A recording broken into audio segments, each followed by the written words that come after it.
Friends, good morning. చూడండి, ఈరోజు మీకు ములక్కాడ కర్రీ చేసి చూపిస్తాను. ములక్కాడ టమాటా చాలా మందికి వచ్చి ఉంటుంది, రాని వాళ్ళ కోసం నా స్టైల్లో చేసి చూపిస్తాను.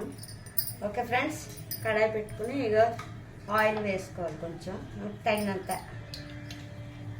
అందులో ఇప్పుడు జీలకర్ర చాలా బాగుంటుంది ఫ్రెండ్స్. ఒక వంకాయ వేసుకోండి, చాలా టేస్ట్గా ఉంటుంది.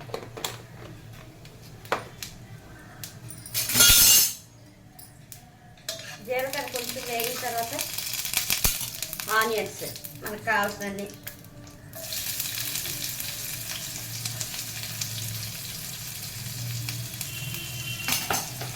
కూరకు తగినట్టు.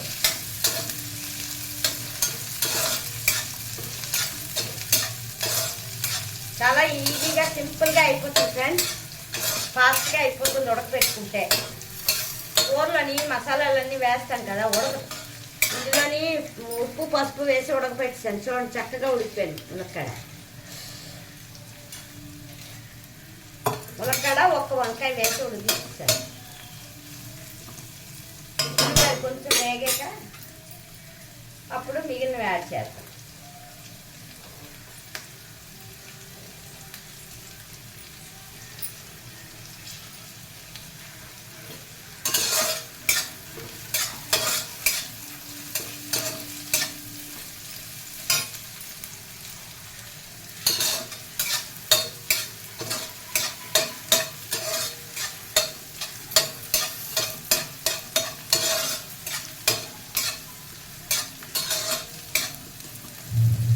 లైక్ చేస్తున్న వాళ్ళకి, సబ్స్క్రైబ్ చేస్తున్న వాళ్ళకి అందరికీ కృతజ్ఞతలు ఫ్రెండ్స్.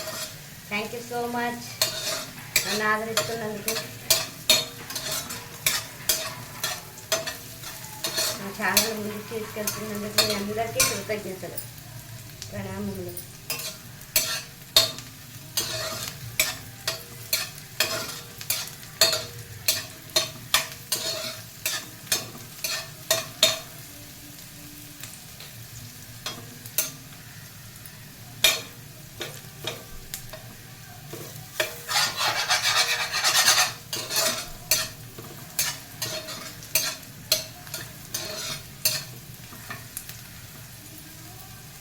ఇప్పుడు ఇందులో అల్లం వెల్లుల్లి పేస్ట్ ఫ్రెండ్స్ ఒక స్పూను.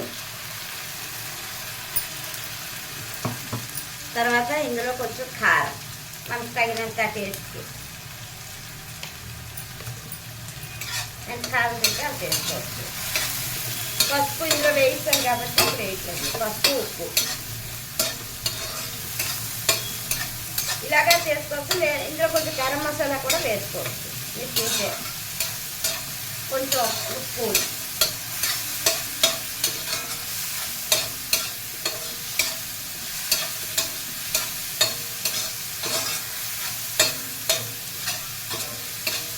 ఏదైనా బాయిల్ చేసుకుంటే వెజిటబుల్స్ నిమిషాల్లో అయిపోతుంది. రైస్ కర్రీ 2 minutesలో అయిపోతుంది.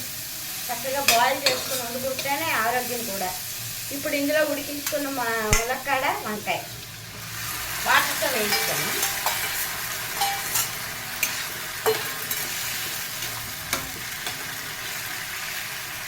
ఇందులోని కొంచెం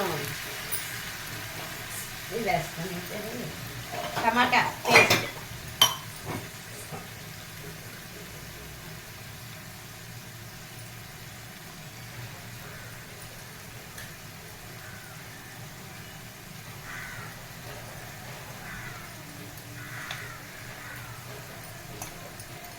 సూపర్గా ఉంటుంది ఫ్రెండ్స్ కర్రీ, టేస్ట్గా. పులుపుకి టమాటాలు అనమాట. పుల్ల టమాటాలు అయితే చిన్న సైజు 3 తీసుకోండి, లేదంటే 2 అంతే. ఈ టమాటాలు తీసుకున్నాను నేను, పేస్ట్ చేసి వేస్తాను.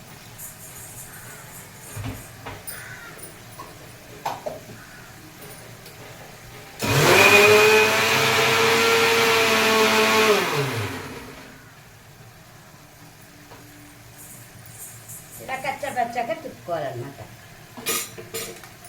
చిన్న ముక్కల్లాగా. మరీ పేస్ట్ కాకుండా తిప్పుకొని టమాటాలు వేసుకోండి.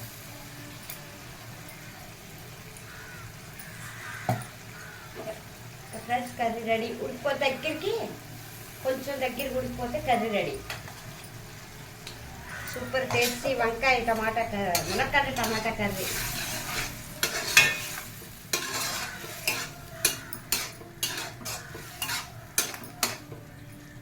అయిపోయింది ఫ్రెండ్స్. ఇలా మూత లేకుండానే దగ్గర కూడా ఉంచితే మసాలా వాసన పోతుంది, కర్రీ దగ్గరికి అయిపోతుంది. Okay friends, thank you so much. Bye.